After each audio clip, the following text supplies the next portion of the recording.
The initial 7 days following my mother's enrollment decision proved utterly tormenting.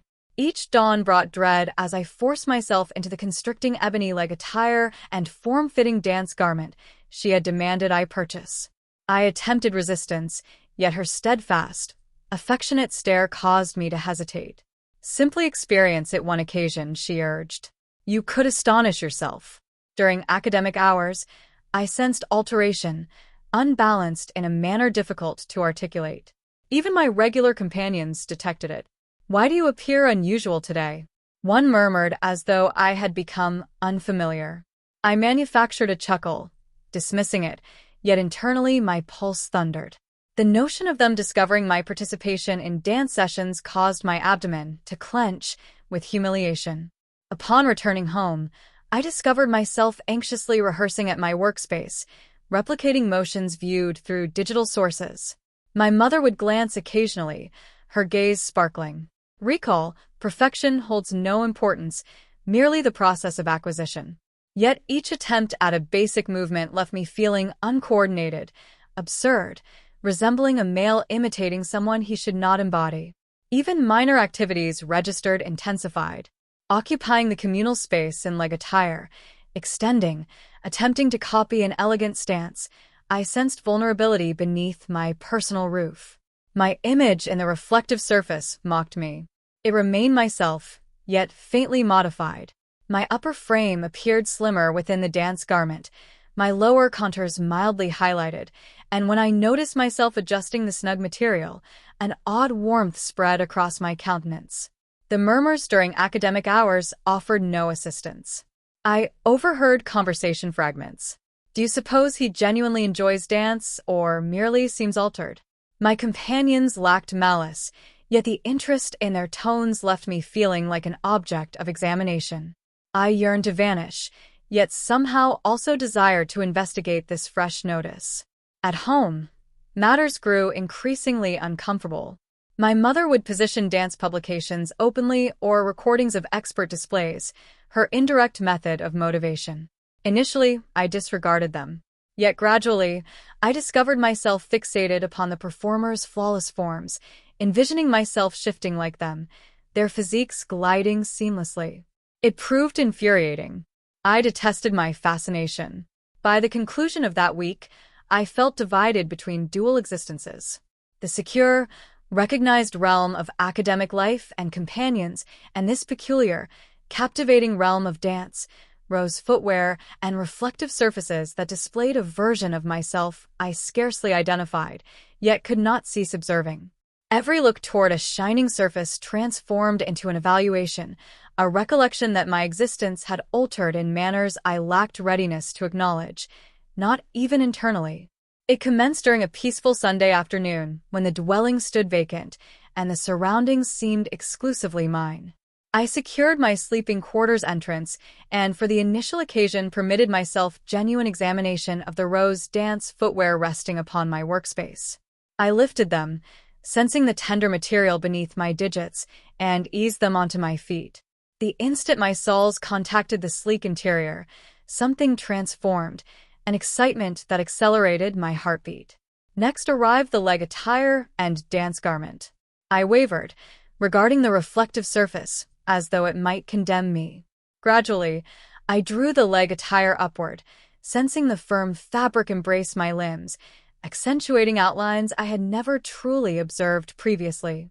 Then the dance garment close against my torso, defining a silhouette I did not entirely recognize. I captured my image, stiffened, and an anxious chuckle emerged. What action am I performing?" I whispered to myself. Yet despite the alarm, I could not avert my gaze. I rehearsed basic extensions, movements, and positions, observing my image in the reflective surface. My physique registered uncoordinated initially, clumsy, with the unfamiliar actions. Yet as I repeated them, I commenced detecting faint modifications. My stance aligned, my upper frame elevated. There existed a refined elegance in the paths I traced with my limbs, a cadence in the motion of my lower contours I had not anticipated. Interest propelled me onward.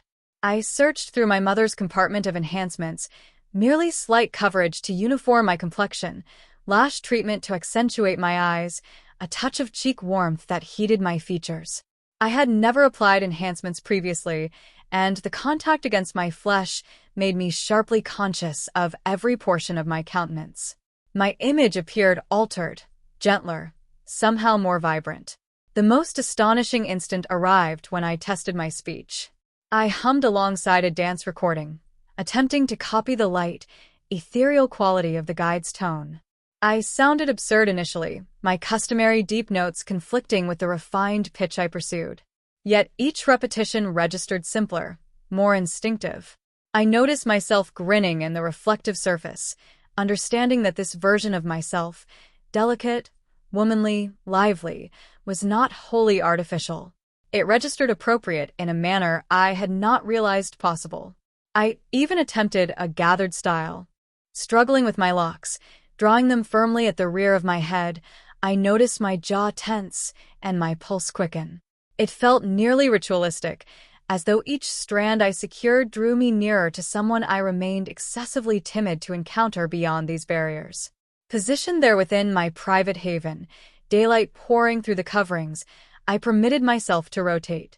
Initially gradual, then accelerated, the footwear sliding across the flooring, my pulse ascending with a peculiar blend of apprehension and excitement.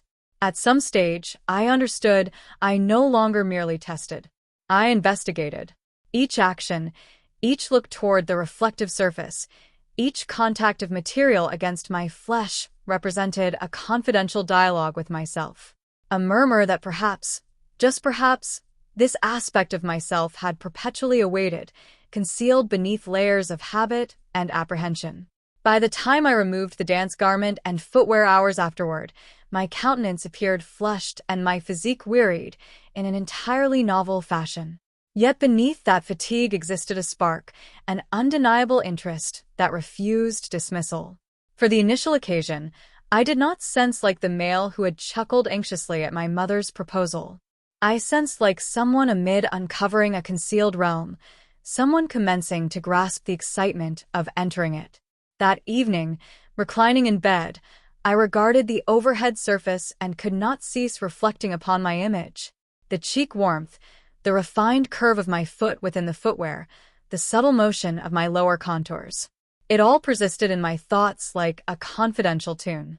And I understood that what had originated as something compelled by my mother had transformed into my own. A personal discovery, an intimate expedition, a sensation I lacked readiness to disclose, yet could not await exploring once more. The subsequent weekend, I resolved it was time to emerge from my sleeping quarters and into the surroundings carefully, warily, yet unmistakably. My mother had proposed participating in an introductory dance session within the urban area, asserting it would benefit assurance and connecting with fellow performers. My abdomen clenched at the notion, yet privately, I could not await attempting it. I attired myself thoughtfully, selecting a gentle hue dance garment and coordinating lower covering, limb sheaths drawn firmly over my limbs, and naturally, the rose footwear. My image in the corridor reflective surface startled me initially. The countenance returning my gaze was recognized, yet gentler, more vivid. My locks, now secured into a tidy gathered style, bordered my features in a manner that left me feeling lighter, almost fragile. My pulse thundered as I drew a deep breath. The journey to the session space felt dreamlike. Each stride in the footwear made me intensely conscious of the tap and slide of my soles against the surface. Strangers' glances tingled my flesh. Some interested, some indifferent, and some that remained sufficiently long to cause me to doubt my bravery. I maintained lowered eyes initially, yet progressively discover myself advancing taller, upper frame rearward, lower contours shifting with a faint cadence I had rehearsed privately. Upon reaching the session space, the fellow participants had already extended, agile forms moving with effortless elegance I envied. I stiffened momentarily, doubting myself. Yet then the guide noticed me and provided a warm expression. "You represent new. Do not concern yourself, merely accompany and relish." That minor reassurance performed wonders. The initial actions registered clumsy. My limbs waved, My soles tripped over the unfamiliar stances, and I sensed all attention upon me. Yet, as the melody sounded, I commenced discovering a cadence. The extensions registered instinctive, the rotations gradually refined. The reflective surfaces that once intimidated now displayed a version of myself shifting with hesitant elegance. I noticed myself grinning, a sincere excitement bubbling internally that I could not conceal. A minor triumph arrived when a fellow participant offered praise. "You acquire it remarkably rapidly," she stated, her tone benevolent. I sensed my face warm, yet a wave of satisfaction replaced my prior humiliation. For the initial occasion, I understood this surpassed merely dance. It concerned myself uncovering an assurance that had remained concealed beneath years of self-questioning and reluctance. By the conclusion of the session, I had even ventured a minor rotation. It lacked flawlessness, by no means, yet it belonged to me. The guide offered gentle applause, and I experienced an excitement that flowed through my complete form. For the initial occasion, I could observe that this fresh aspect of myself, womanly, elegant, revealed, was not something to conceal. It represented something to cultivate. Even beyond the session space, the alteration persisted. Returning homeward, I noticed minor elements. The manner my lower contours swayed with greater assurance, how my upper frame carried subtle refinement, how my digits brushed against the material of my lower covering without discomfort. Each motion registered purposeful, yet instinctive, as though my physique had borrowed a tongue I had never acquired. By the time I entered the front entrance, I sensed alteration. Not wholly, not magically, yet faintly, permanently. The image in the corridor reflective surface smiled toward me, gentler, assured, and somewhat proud. Dance surpassed merely an activity now. It represented an entrance, a portal toward investigating who I could embody, who I desired to embody, and the delight of finally permitting myself to experience that. That evening, reclining in bed, I understood I anticipated the subsequent session, the subsequent venture, the subsequent minor triumph. The excitement of confidential evolution had commenced blending with public bravery, and a small, bold portion of myself murmured, "This represents merely the commencement." It occurred during a Thursday afternoon precisely when I believed I had grasped matters. My mother had motivated me to participate in a modest display at the session space, a presentation for novices. I felt anxious, yet also eager to observe my progress. I attired myself thoughtfully, gentle hue dance garment, coordinating lower covering, limb sheaths, and the reliable rose footwear. My image in the reflective surface appeared assured. Well, as assured as I could achieve, yet my pulse thundered with expectation. The display chamber hummed with guardians, guides, and participants. I sensed vulnerability the instant I entered. My fellow participants welcomed me warmly, yet I could sense their gazes assessing me, evaluating every stride I took. Every action I performed registered magnified. Every minor error a potential display. I attempted maintaining focus upon the sequence, yet apprehension gnawed at me. Then it unfolded. My device vibrated. I had overlooked it upon the bench, and one of my companions from academic life, my closest companion actually, stood there gazing directly at me. I stiffened. My thought screamed, "No, not them. Not here. They cannot witness this." Yet it had grown too late. Their eyes expanded in astonishment, and I sensed the space constrict. The murmurs commenced, subdued initially, then intensifying. "Is that him?" I could detect fragments, my greatest dread materializing in actuality. My abdomen clenched, a surge of humiliation and alarm overwhelming me. I withdrew mentally, questioning everything. Was this who I genuinely desired to embody?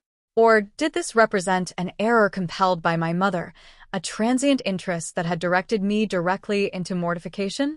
I sensed the prior version of myself grasping to dominate, desperate to conceal, to withdraw, to eliminate these past weeks of evolution. Yet then I regarded my image in the session space reflective surface. The contours of my physique, the elegance of my motion, the spark in my eyes, they all narrated a different account. This version of myself was not artificial.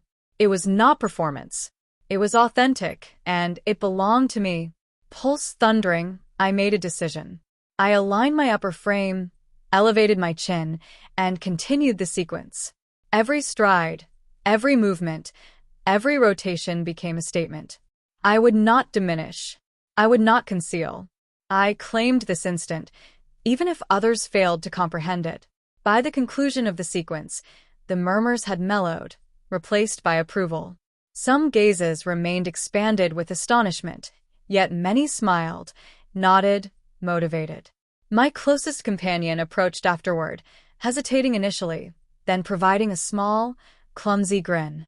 "You're genuinely skilled," they conceded. I nodded, a blend of relief and satisfaction flooding me. That day, I understood the reality. Apprehension of revelation was authentic, yet it did not define me. I could be observed, evaluated, chuckled at, and nevertheless stand tall, nevertheless claim who I became. The decision belonged to me. Conceal in humiliation, or embrace the evolution completely. And for the initial occasion, I sensed capability for the latter. Following that display, something within me transformed permanently. The apprehension that had seized me within the session space never entirely vanished, yet it became a subdued murmur rather than a thundering tempest. I commenced anticipating sessions not merely as a test or a confidence, yet as a realm where I could genuinely investigate who I became. At home, my mother detected the difference instantly.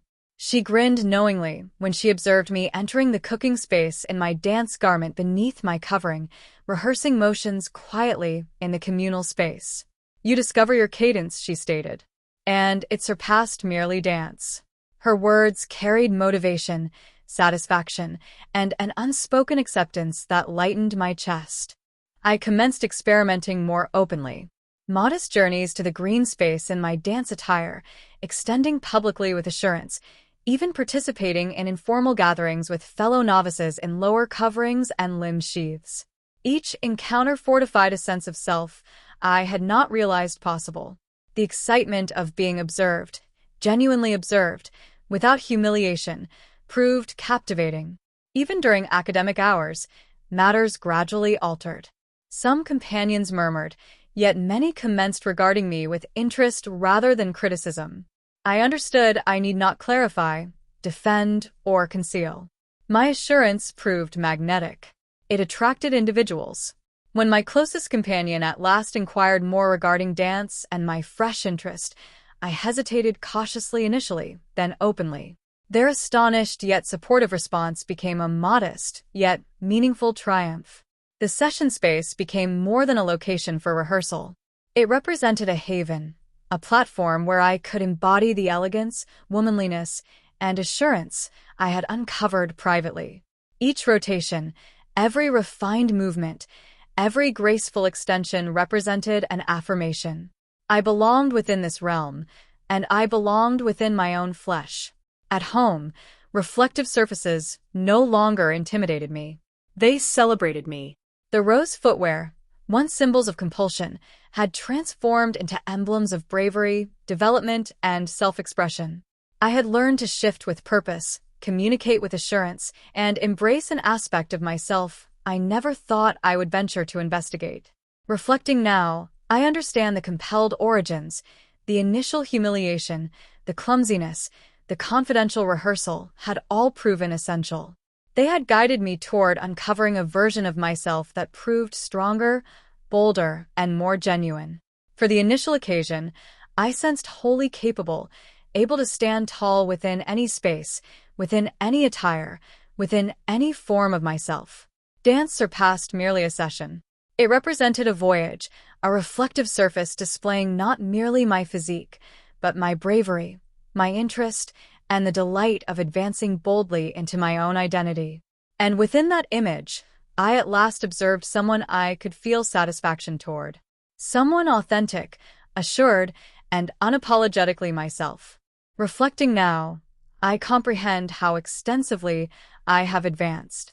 From an anxious, unwilling youth compelled into rose footwear to someone who now shifts with elegance, assurance, and delight. The path surpassed merely dance. It concerned uncovering an aspect of myself I never knew existed, embracing it, and refusing concealment. Every misstep, every awkward glance, every murmured remark became integral to the procedure, forming me into someone stronger and more genuine. I have learned that bravery represents not absence of apprehension. It constitutes advancing despite it and permitting yourself to be observed, genuinely observed. Now, when I regard the reflective surface, I do not merely observe a performer. I observe someone proud, capable, and unapologetically.